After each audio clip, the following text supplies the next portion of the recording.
Trump আর নেতানিয়াহুর পর এবার আলোচনায় পাবনার সাদা সুলতান। ঘরের ভেতর শান্ত থাকলেও বাইরে বের হলেই যেন পাল্টে যায় তার রূপ। বিশাল শরীর আর শক্তির কারণে 5 থেকে 6 জন মিলেও সামাল দিতে পারে না সুলতানকে। ধবধবে সাদা বিশাল দেহ আর রাজকীয় গঠন, সুলতান এখন ভাইরাল সামাজিক যোগাযোগ মাধ্যমে। তাই দূর দূরান্ত থেকে এসেও সুলতানকে দেখতে ভিড় জমাচ্ছেন উৎসুক জনতা।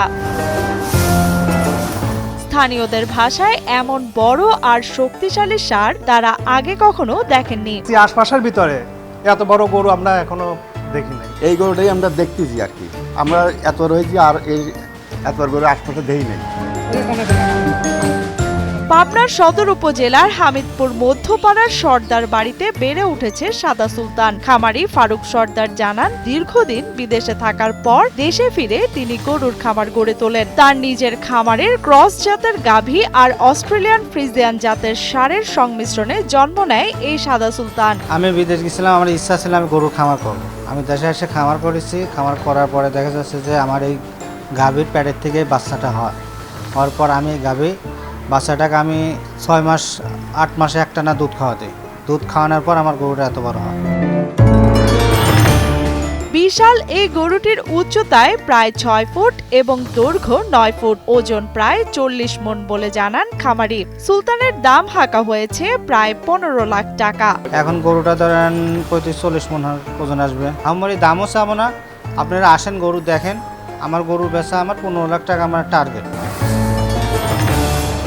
4.5 বছরের পরিচর্যা আর পরিশ্রমে ছোট্ট বাছুরটি এখন পরিণত হয়েছে বিশাল দানব আকৃতির গরুতে। খামারির দাবি, সম্পূর্ণ প্রাকৃতিক উপায়ে পরিচর্যা করা হয়েছে সুলতানকে। কোনো ধরনের ফিড বা মোটা তাজাকরণ কেমিক্যাল ব্যবহার করা হয়নি। প্রতিদিন খাবার হিসেবে তাকে দেয়া হয় গমের ভুসি, খেসারি ডাল, ছোলার ডাল, কাঁচা ঘাস, খড় ও ধানের গুঁড়া। গরুকে আমি গমের ভুসি, ধানের গুঁড়া, ছোলা, খেসারি, আর কাঁচা ঘাস আর শুকনা খের। খুব শখ করে বসেছে এবং গরুটার নিজে এক হাতে যত্ন করে, অন্য কোনো লোক আসেন। আমরা গরুটা মোটামুটি এই ঘাস মাছ খাওয়াই, শুনে খেয়ার খাওয়াই, আর ওই গাছ চুলা খাওয়াই আর ভুসি খাওয়াই, এছাড়া গমের চাল, আর তাছাড়া দ্বিতীয় কোনো জিনিস খাওয়ায় না। এদিকে কোনো ধরনের মোটা তাজাকরণ পদ্ধতি ছাড়াই শুধুমাত্র প্রাকৃতিক খাবারে 3 বছর লালন পালন করা হয়েছে সাদা সুলতানকে বলে জানান জেলা প্রাণী সম্পদ কর্মকর্তা ডাক্তার মোহাম্মদ জহুরুল ইসলাম। আমাদের যে মোটা তাজাকরণ পদ্ধতি মেইনলি এটা আমরা ন্যাচারালি করি, সেটা কাঁচা ঘাস এবং দানাদার খাবার। তো এটাই আমাদের নরমাল পদ্ধতি।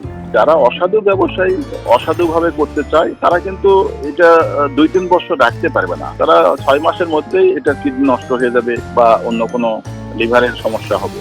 কাজেই এটা যে 3 বছর যাবত তারা পালন করতেছে ন্যাচারালি, এটাই স্বাভাবিক পদ্ধতি। কোরবানির ঈদকে সামনে রেখে পাবনার পশুর বাজারে তাই এখন সবচেয়ে বড় আকর্ষণের নাম সাদা সুলতান। অনেকে শুধু কিনতেই নয়, পরিবারের সদস্যদের নিয়ে দেখতেও আসছেন এই বিশাল ষাঁড়টিকে। সামাজিক যোগাযোগ মাধ্যমেও ইতোমধ্যে ভাইরাল সাদা সুলতান। আর বিভিন্ন দেশের লোকজন আসে দেখাশোনা করে বা দেখতে আসে দেখে যায়, এরকম তো দেখি সব যাই আসে না। আমি দেখিনি এতবার গরু আসলেই আমি দেখি নাই কোনোদিন।